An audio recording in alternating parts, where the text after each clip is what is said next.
Hey, welcome to my channel.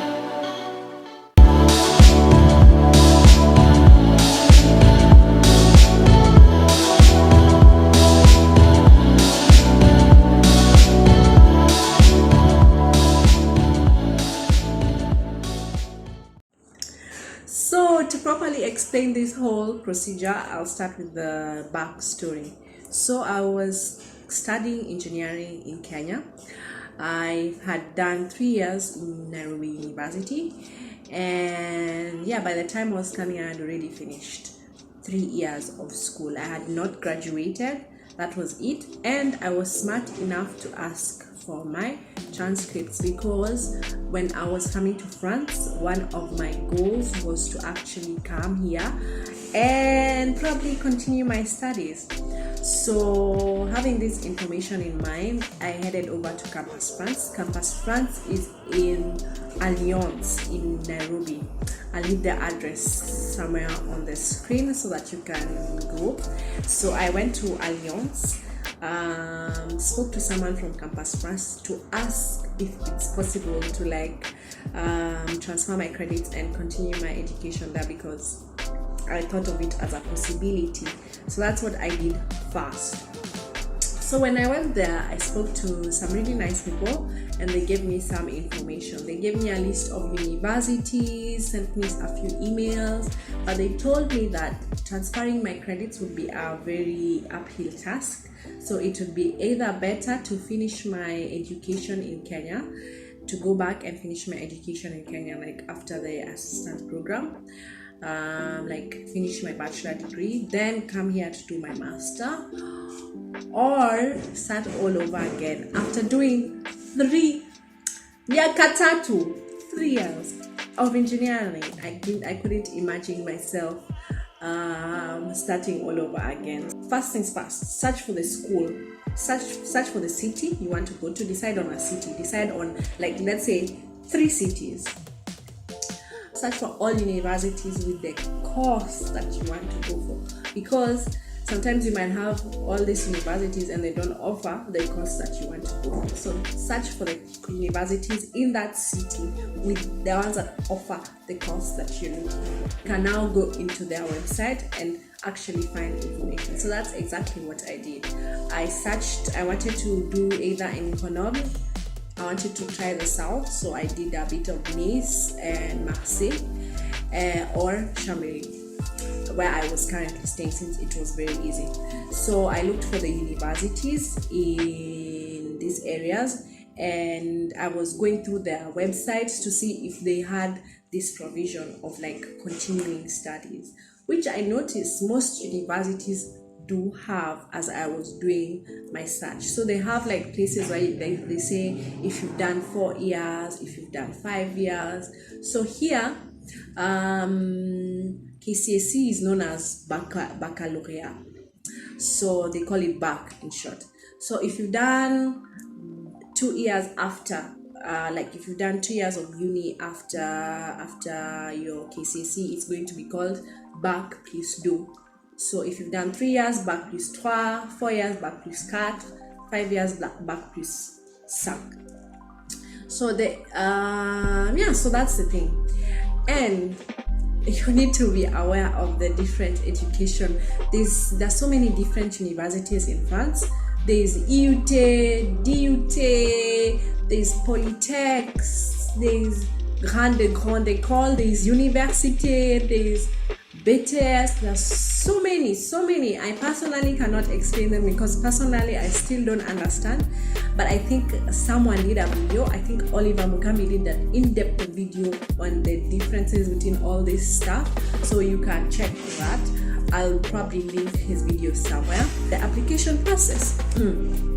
So in France, the engineering cycle is 5 years.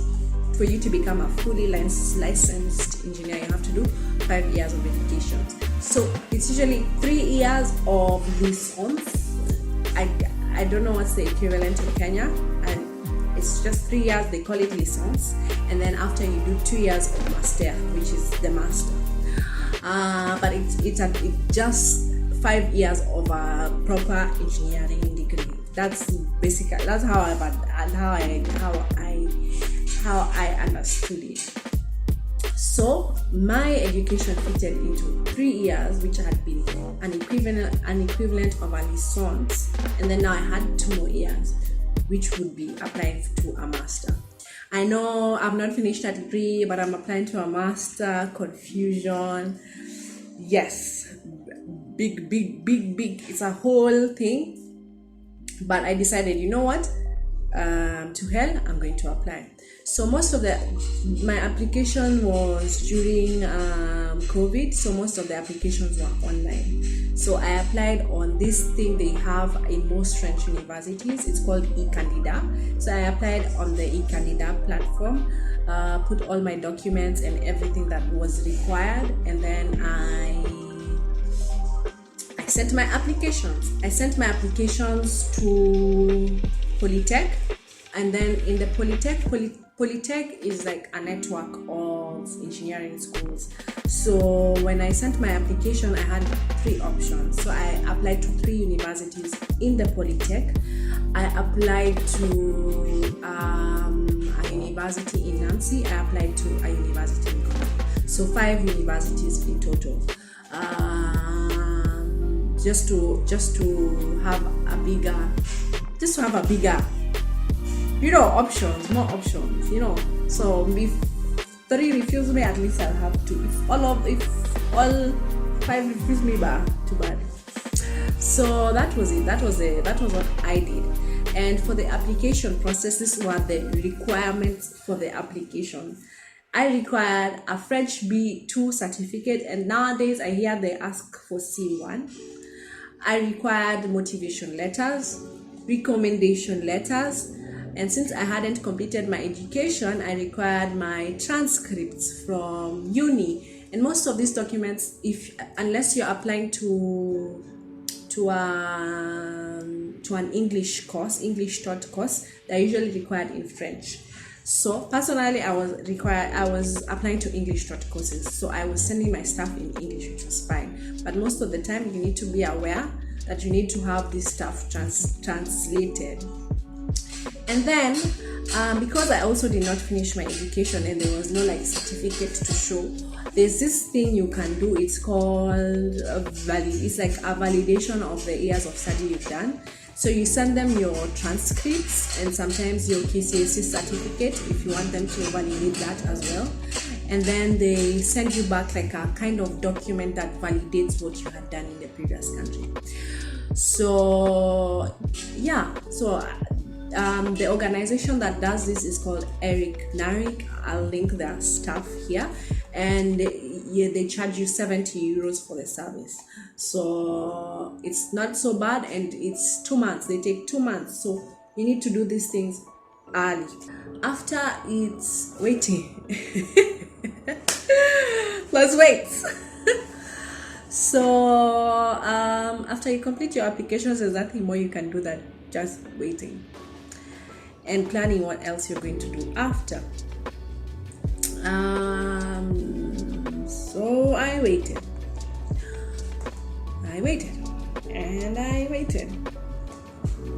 So eventually I started getting my results. The first result I got was a rejection from the network of Polytech schools that I applied to. So all 3 rejected me. And then next I got an acceptance from Grenoble. And then the next one I got an acceptance from a university in a place called Nancy. Yes, in Nancy. So that's what happened. So if you get rejections, hiyo ni kawaida. Everyone, we are always rejected. You have to get used to rejection, man. It's part of life, part and parcel. It comes with a package. There's nothing you can do about it. So zoea. And then right after the application, right after getting the acceptance, of course, I was elated. I was so happy. I couldn't believe it. So this is what I did. I didn't have a license, so I applied to a license in Nancy to the last year, the 3rd year. So I'd be I was going to repeat that year. And I applied to master 1 because I had already done 3 years. Because yeah, so since they had validated my education in Kenya, so I was fit to like work, to enter master according to them.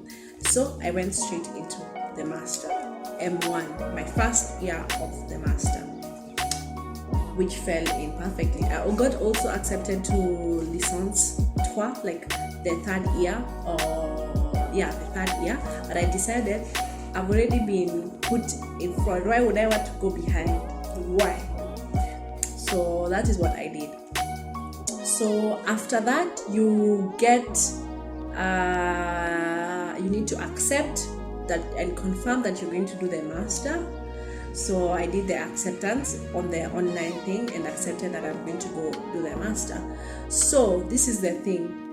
I had to make sure that everything was okay, and I wouldn't go to school day 1 and I'm told, hey my dear, you don't have enough qualifications for this class. What are you doing here? So that is exactly what I did. I kept on sending emails asking if everything is okay. I was very nervous about it because how are you doing a master without having a degree? But again, these are different forms of education, so it's fine, and they accepted me, so it's fine. So eventually I got my answers and I settled perfectly fine into the whole idea. And yeah, I entered the M1, Master 1, the first year of my master, which was perfect. So next was registration. When you're registering in France, first of all, you require insurance as a student. It's called responsabilité civile or civil responsabilité, one of the two, that you require insurance. So that one is not so bad. You can get insurance for as low as 20 euros for the whole year as a student. Next thing you require is there's an amount of fee you pay every year as a student, which is like 75 euros. I can't really explain what it's for. It's called CVEC.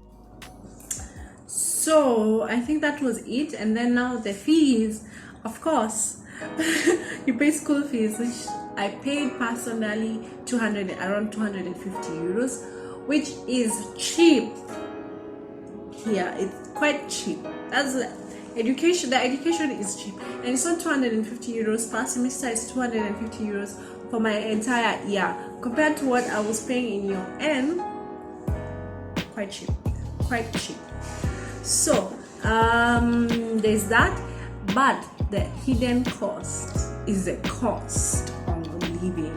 That one, my dear, you will cough up monies to survive. You have to. Other option. So this is the thing. Cost of living, you need around 600 euros a month to live decently. So that's rent, food, some little monies for enjoyments here and there. So you do need quite an amount of money to survive. That is that's the biggest part of money you need. So now that we are in the money situation, let's talk about monies. So personally, I was doing a language assistant program before, so I opted to renew my contract, and I need to tell you guys about my work school life experience, because that was a crazy one, but that's what I did. So I highly recommend that if you can find a scholarship, that would be so much better for you, so much easier, and you can start with Campus France. That's the best place to find scholarship. But if you don't find, you can also not very easily, but if you search hard enough, you might find like a student job, like in a restaurant like McDonald's or something. Most people will do that, but it's very doable. And then finally was to go to school. I think after that I need to give you a whole background story about my experience with studying in France, and probably do a comparison with studying in Kenya.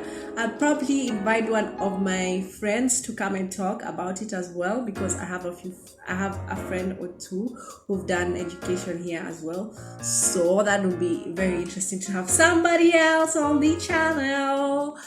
But for now, I think we are done.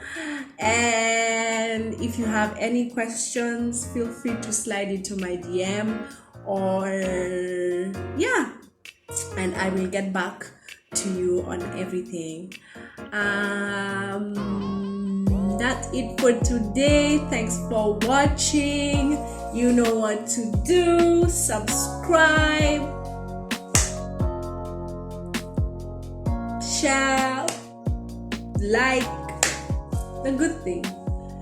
Bye. See you in the next one.